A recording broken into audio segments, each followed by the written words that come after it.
샬롬, 말씀 읽어주는 김기훈 목사입니다. 오늘도 기대하는 마음과 사모하는 마음을 가지고 하나님의 말씀 함께 읽겠습니다. 시편 51편 1절부터 19절까지의 말씀입니다. 사랑이 많으신 하나님, 은혜를 베푸소서. 자비가 크신 하나님, 나의 전과를 지워주소서. 북북 문질러 내 죄 씻어주시고 주님의 세탁기로 내 죄악을 말끔히 제거해 주소서. 내 죄악이 나를 노려보고 있으니 내가 얼마나 악한지 잘 압니다. 내가 주님을 모독했으며 주께서는 내 지은 모든 죄를 속속들이 보셨습니다. 주께서 모든 사실을 훤히 알고 계시니 나를 두고 어떤 결정을 내리시든 정당합니다. 내가 오랫동안 주님의 길에서 벗어났고 어머니 뱃속에서부터 죄 가운데 있었습니다. 주께서 구하시는 것은 마음속의 진실입니다. 내 안에 들어오셔서 새롭고 참된 삶을 잉태해 주소서. 주님의 세탁기에 나를 담그소서. 이 몸이 깨끗해져 나오리다. 나를 비벼 빠소서. 내가 눈같이 희게 살아가리다. 흥겨운 노래에 맞추어 발을 구르게 하시고 부러졌던 뼈들이 다시 춤추게 하소서. 너무 꼼꼼히 흠을 찾지 마시고 내게 깨끗하다는 진단을 내려주소서.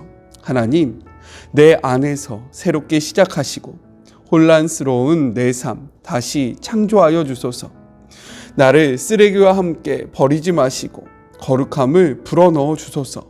이 쓸쓸한 유배 생활 거두어 주시고 내 항해길에 상쾌한 바람을 보내주소서.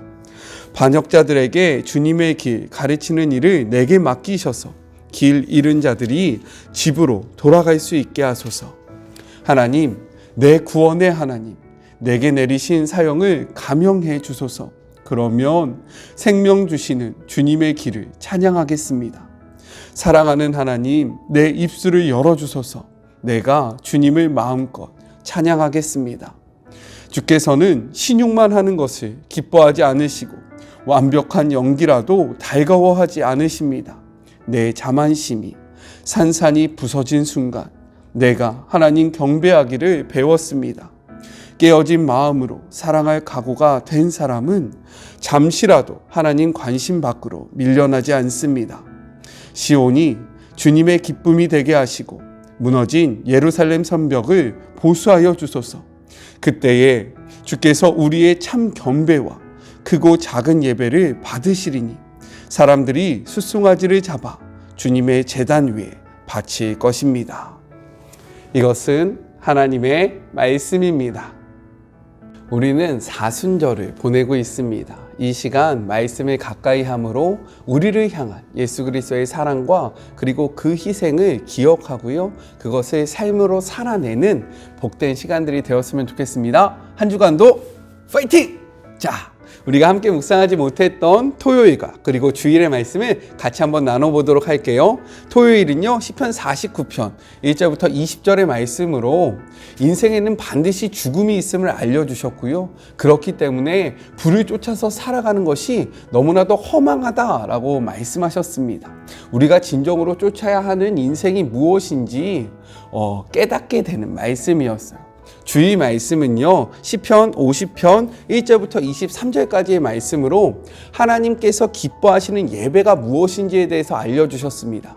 특별히 재물에 관련돼서 너희가 드리는 그 재물에 나는 별로 관심이 없다라고 말씀하세요. 왜냐면요, 이 땅이 하나님의 것이기 때문인 거죠.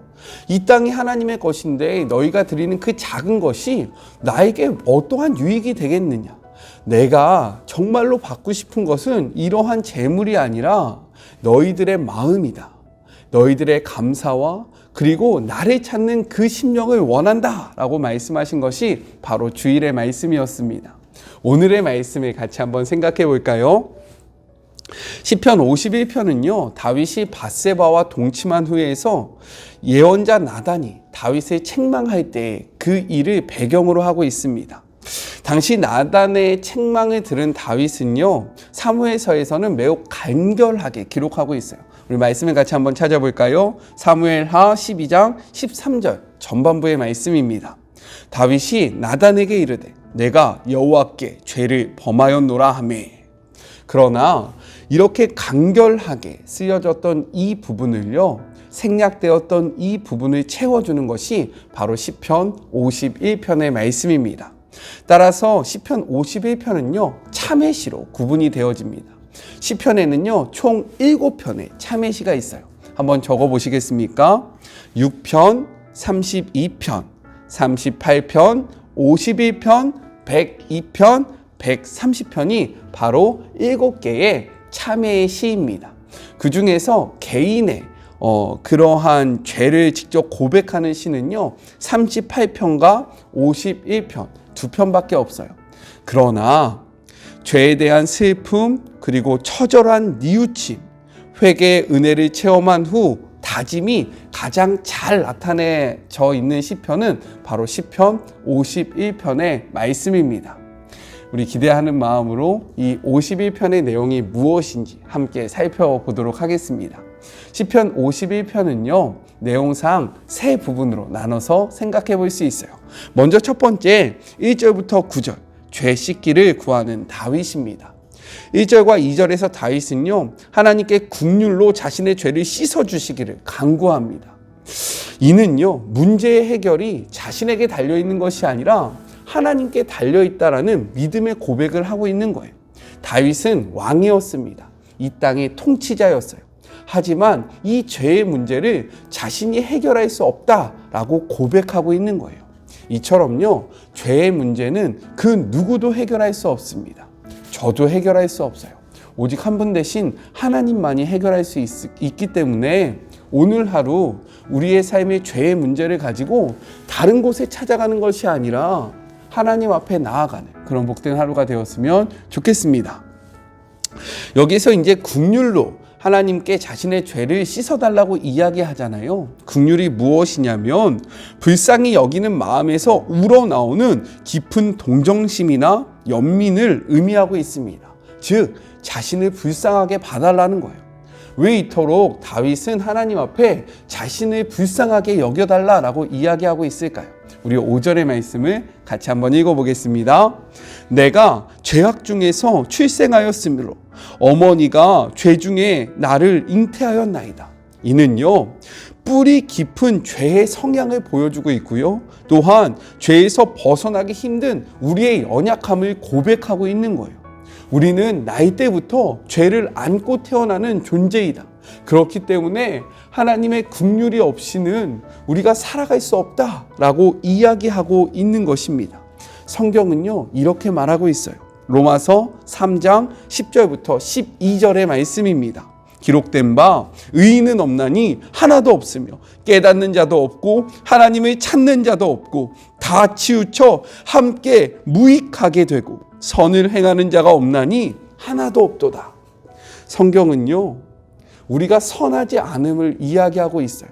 그렇기 때문에 우리에게는요, 빛 되시고 선하신 예수님이 필요한 것입니다. 우리 선 되신 예수님을 바라보는 하루가 됩시다. 그분께 나아가는 하루가 되었으면 좋겠습니다. 우리 7절의 말씀 계속해서 이어서 볼게요. 우슬초로 나를 정결하게 하소서. 내가 정하리이다. 나의 죄를 씻어주소서. 내가 눈보다 희리이다 라고 이야기합니다. 우슬초는요, 스폰지처럼 액체를 빨아들이는 그러한 식물이에요. 따라서 6월절에 피를 집어서 문지방에 바를 때에 이 우설초를 사용했습니다. 그리고요, 나병 환자의 정결 의식에 사용됐던 것이 바로 우슬초예요. 따라서 지금 이 다윗은요, 자신의 모습을 마치 나병 환자가 걸렸던 그 나병 환자와 같은 모습이다라고 고백을 하고 있는 거예요. 왜요? 나병이라는 것을 우리가 흔히 문둥병이라고 생각해 볼 수 있는데, 문둥병에 걸리는 것이 왜 그렇게 위험하냐? 고통을 느끼지 못하는 겁니다. 아픔을 느끼지 못하는 거예요. 무감각해지는 겁니다. 손톱이 빠지든 몸이 베어나가든 아무런 것을 느낄 수 없습니다. 마찬가지로 다윗은 이야기하는 거예요. 내가 영적인 나병에 걸렸습니다. 그래서 죄에 대해서 무감각했고 하나님에 대해서 무감각했습니다. 주님의 그 우슬초로 나를 정결하다라고 선포해 주시고 나의 죄를 씻어 주십시오 라고 이야기하고 있는 것입니다. 그런데 우리가 이 본문에서 생각해 보아야 할 것이 있어요. 그것이 무엇이냐면 4절 전반부의 말씀입니다. 같이 한번 읽어볼까요?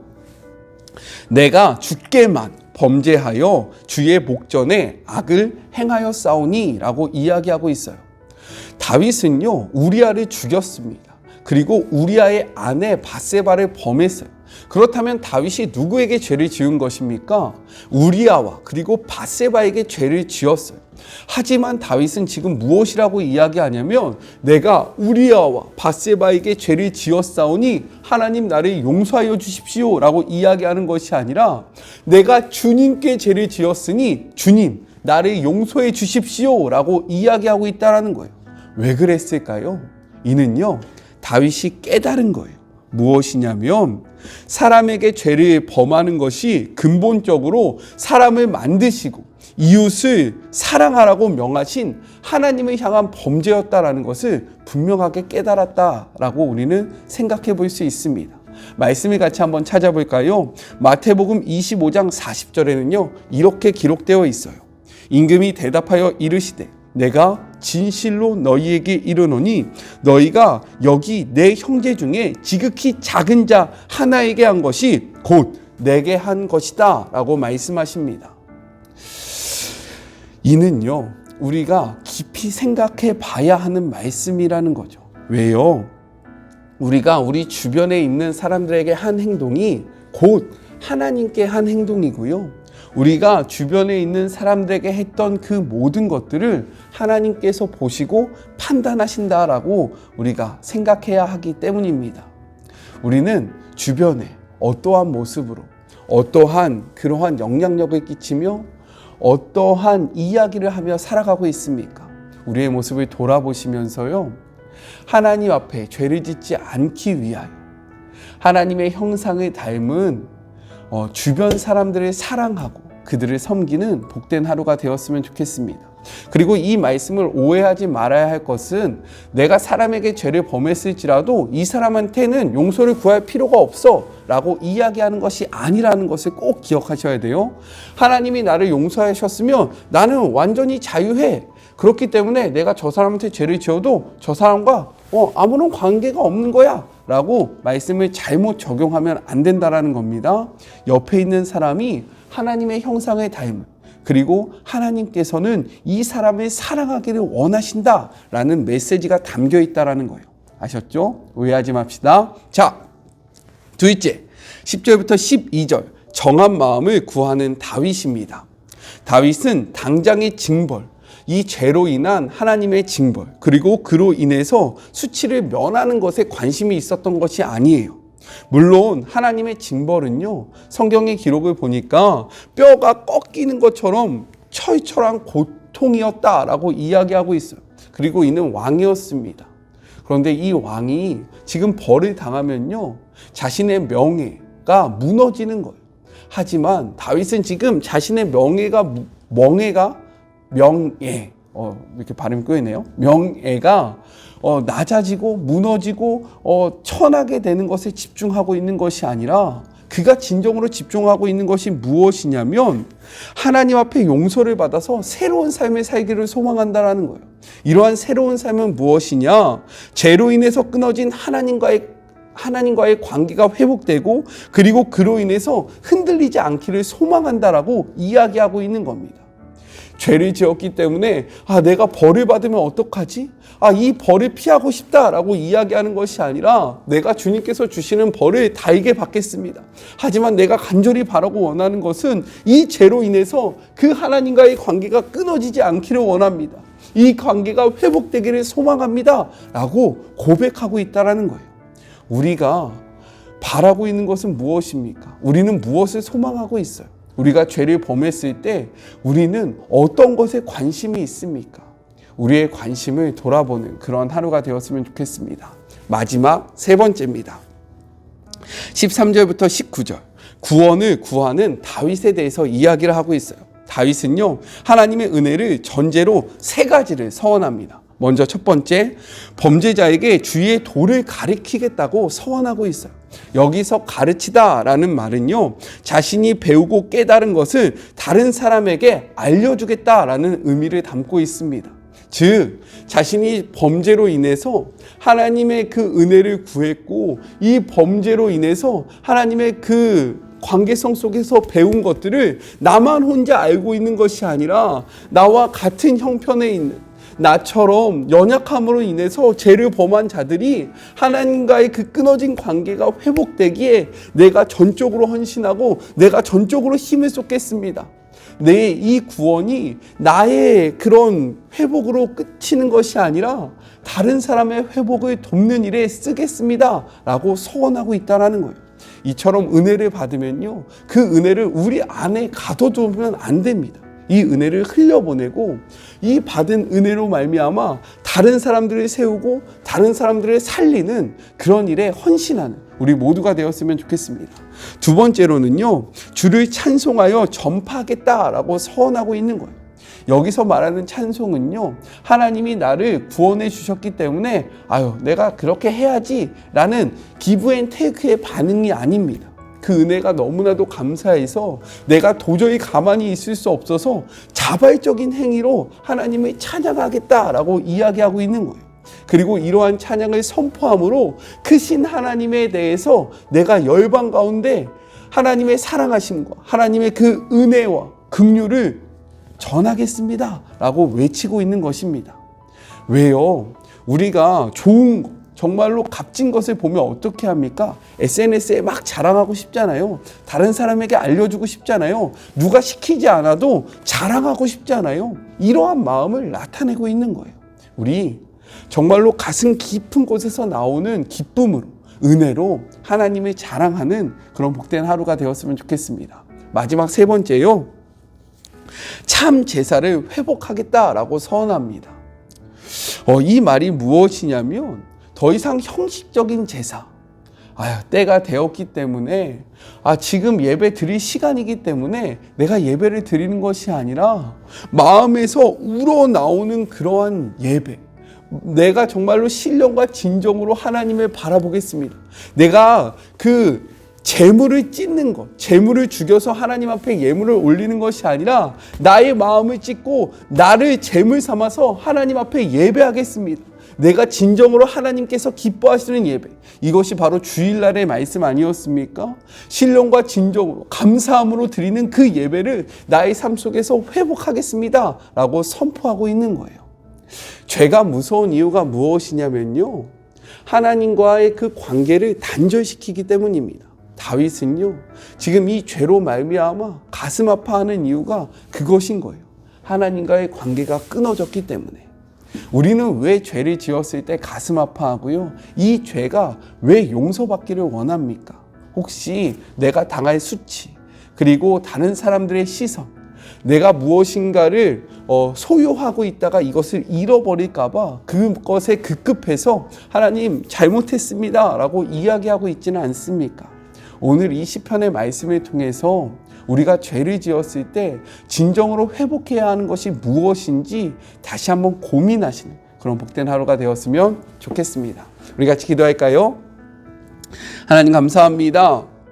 다윗의 고백이요, 다른 사람의 고백이 아니라 나의 고백이 되기를 소망합니다. 왜요? 나도 죄인이기 때문입니다.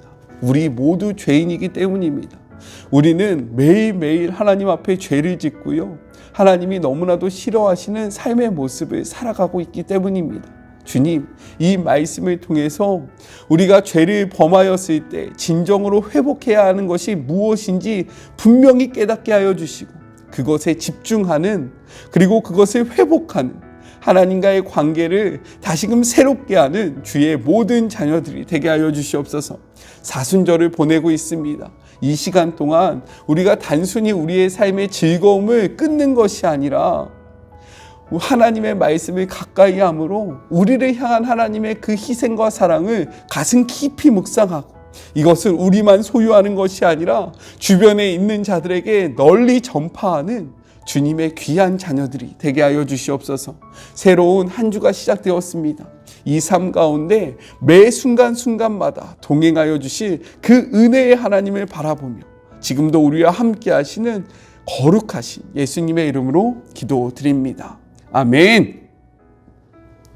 한 주간도 말씀과 동행하시는 모든 시간들이 되셨으면 좋겠습니다. 저는요, 또 내일 만나도록 할게요. 사랑하고 주님의 이름으로 축복하면서 오늘 하루도 힘내세요. 우리 내일 만나요. 안녕. 오늘도 수고하셨습니다. 홀리코인 파이팅! 아자자자자. 안녕.